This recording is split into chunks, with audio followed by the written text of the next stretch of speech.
Okay, every week natay adjustments sa mga inventories. So, paano mag-adjust? Dili lang ta always mag-refer kaning GDP accounting inventory shared. Okay, example, chlorine. Ang nagamit sa chlorine kay 21.5. Madto lang ka dito sa my inventory adjustment. Then, okay, atong adjustment is for the week. Kay natay weekly report. Pwede na ta diri magtanaw sa weekly report kung unsa nga end of the week. So this is ending, this is 18. And mag-end ta always sa Sabado. This is 25. Then this is 1. Okay. So this is ending 18. Mag-prepare ta para na sa balik ta diri sa chlorine. That is 21.5. There is adjustment. So ending 18. Okay. Butang nato diri others lang. Then type natong chlorine.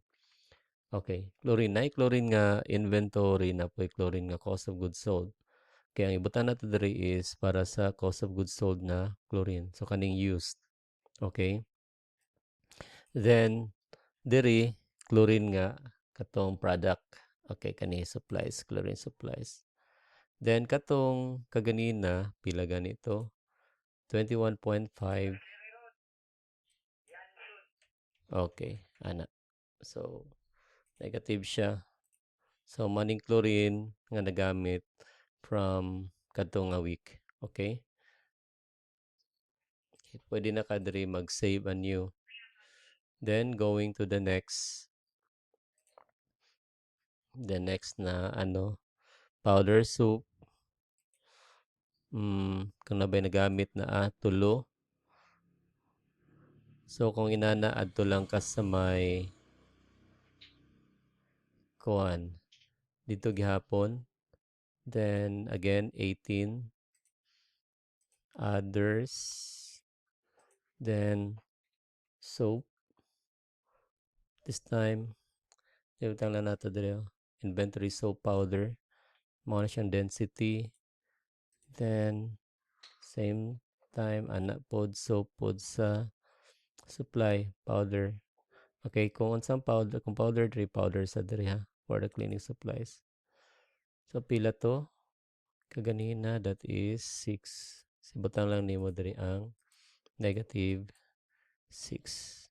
Okay? So close lang nimo siya. Okay. Pag mag-proceed ka, mao gihapon. Okay, natay something wrong. So dili inventory. Okay, para sa ni kating use ta. So dili siya magano pag inventory mong ibutang. Okay, so ato siyang i-save and new. Okay. Okay. So that's for the inventory. Then proceed lang ka sa uban para adjustment. So mo ang ginabuhat. The same way sa diesel, sa pellets, mao gyapon ang ibutan diri. Ken chlorine. Okay, so sorry. Ginabuhat na ni siya weekly. Okay. Sige. That's for the inventory adjustments.